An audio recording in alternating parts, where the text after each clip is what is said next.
Hey, I'm Dagny. Let's talk about Black is King. Film by Beyoncé that was streamed on Disney+.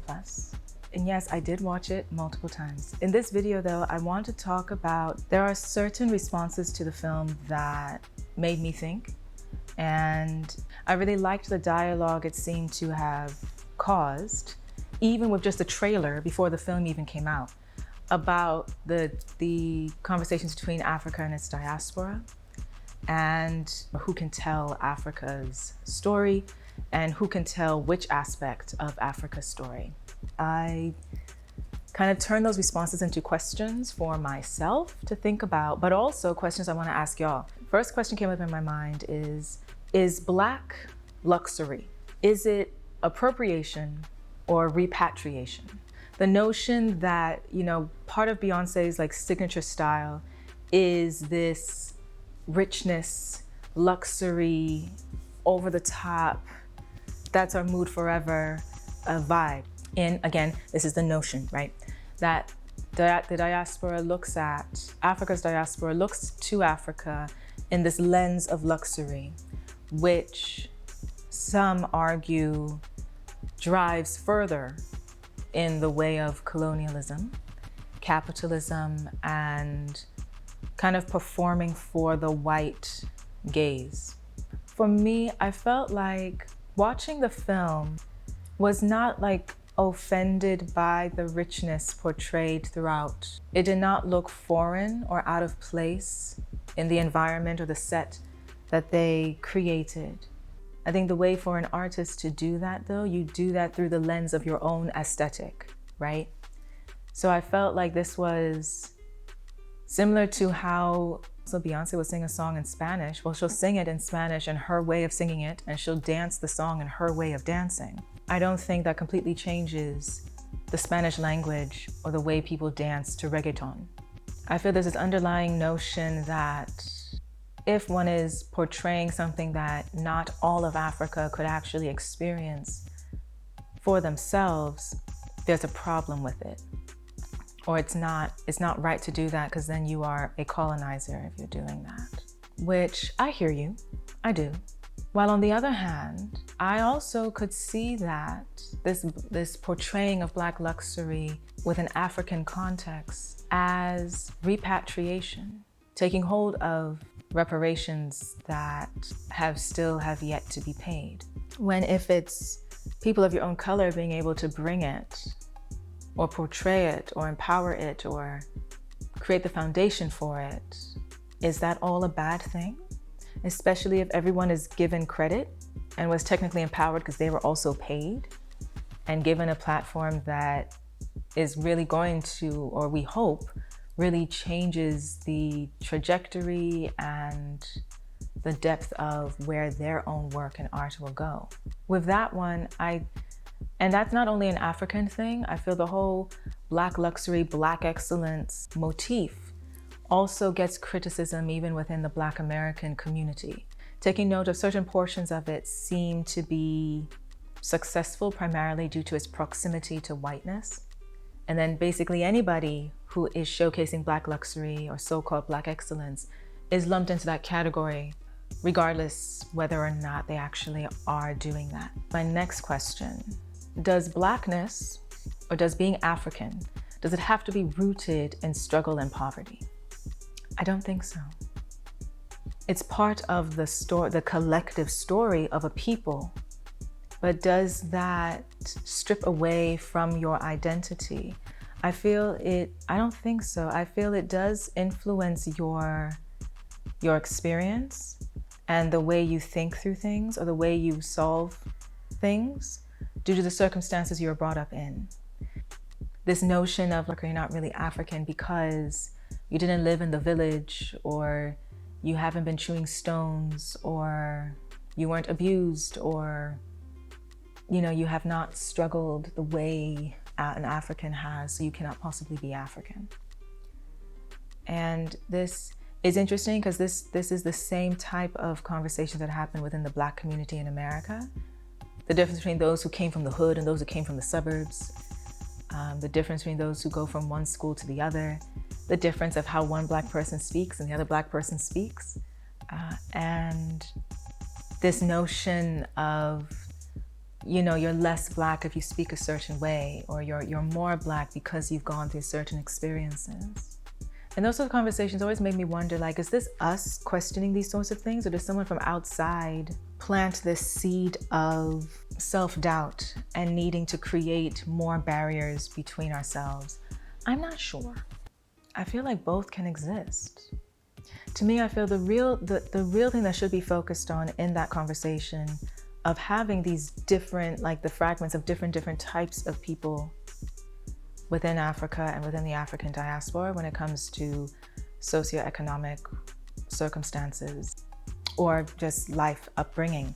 I feel like instead of insisting that one is more Black than the other, or one is more African than the other, I feel it's more progressive or more productive for all of us if, one, we accept the spectrum of differences, because I feel like we all have something valuable to bring to the table. Instead, we need to make sure that, one, we respect each other, communicate with each other in a way that we're on the same page. Because it's possible that those who are coming from certain backgrounds have a seat at the table that the others don't. If we really are all on the same page, so those who have the access are using it accordingly, and when they get that opportunity, they really are making a difference. Well, they need to really understand what the other half, or what the other quarter, or what the other pint is going through to truly advocate for them. And I think that's where the mix match comes into play, where no, I mean, can you really live in everyone's shoes? No. But if you really make a conscious effort to understand where the other person is coming from and try to filter through the assumptions of, if they come from this place, well, they must think this way about themselves, I think that will get us over this hurdle of claiming my struggle is worse than yours. I've earned more stripes than you, so I've bled more than you. So I feel those are very circular arguments that don't really get us anywhere, to be honest. We got to get comfortable in our own skin. Just because someone has money doesn't mean, oh my gosh, they must be white. They must be white, or they must want to be white, or you can only be Black if, you know, you're dingy, dirty, something. Like, why can't we be both? Why must it always be that if you're trying to show something good, it's fake and we should be showing something bad all the time? African royalty. This was a big one. Some people were insisting that, you know, this obsession that Black America has over Africa being royal, or Africa being full of kings and queens, is absurd. And even back during the time when there were kingdoms in Africa, you know, they were oppressive, and not everyone was royalty, and a lot of people were farmers. So why are we not basking in farmers of Africa? That notion was coming up with the trailer, like even before anyone had seen the film yet. And I had one answer to that before seeing the film. And then when I saw the film, I was like, okay, now I have two answers to that. The Lion King is a story about a royal family. It's always been a story about a royal family. And the film Black is King is a spin-off of The Lion King.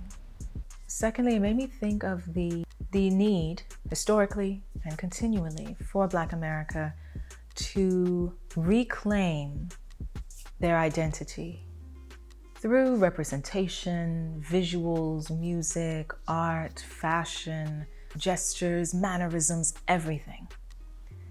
And there is a deep-seated reason why throughout the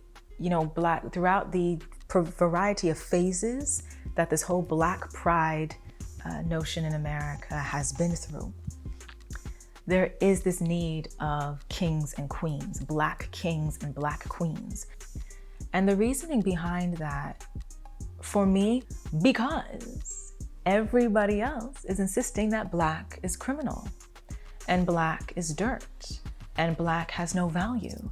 And that is the excuse as to why Black had to be enslaved, and Black must be oppressed, and Black is disposable and replaceable. There's a reason why that sense of royalty comes into play. To be honest, I never saw that notion as we are all believing that Africa is full of kings and queens. Everybody in Africa is a king and a queen. It's not, or everybody in Africa is full of monarchs, or we only care about our ancestors because they were all monarchs. That's not the way I saw it ever.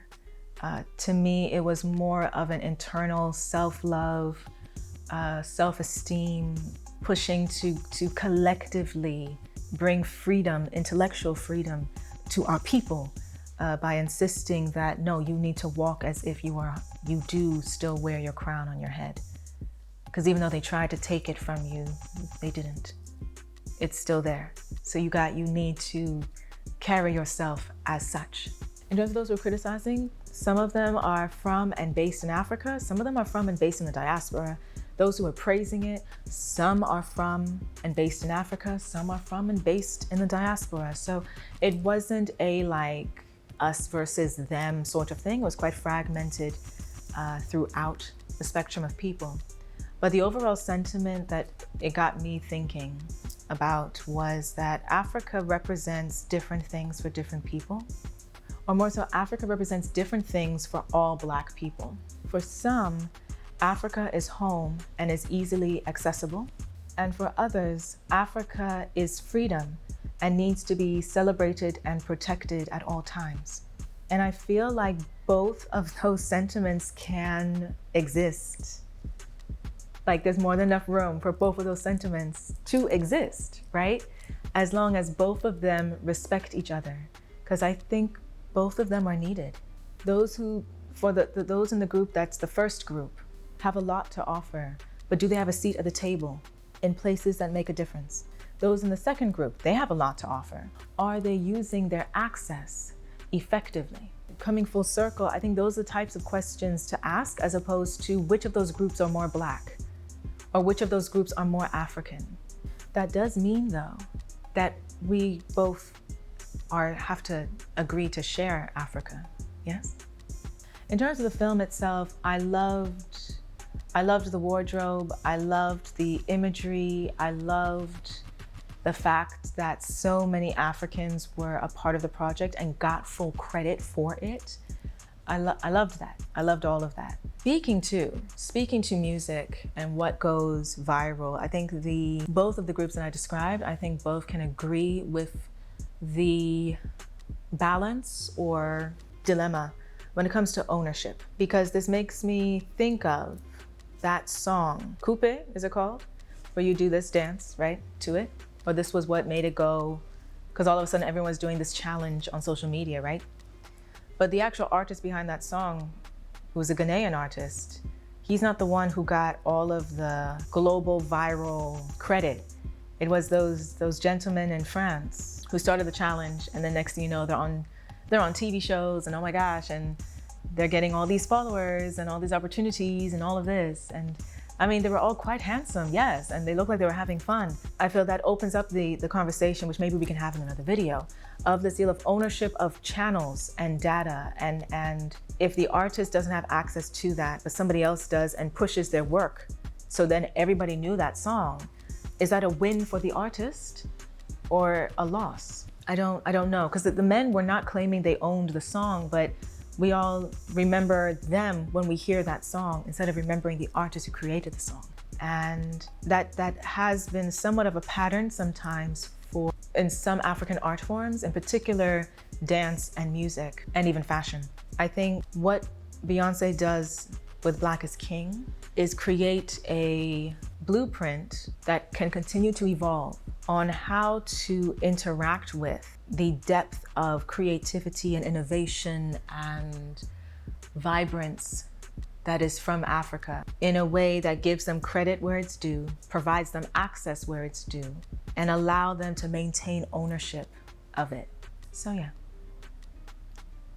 So overall, yes, I liked it, and these are the sorts of things that it brought me to think about. Remember to go to my website, dagnyzenovia.com, where I will further, as you already know, I will further elaborate on these different questions I was asking myself. Comment below. One, you can answer any or all of the different questions that I've been wondering about that I relayed in this video. Also, did you watch Black is King? What did you think of it?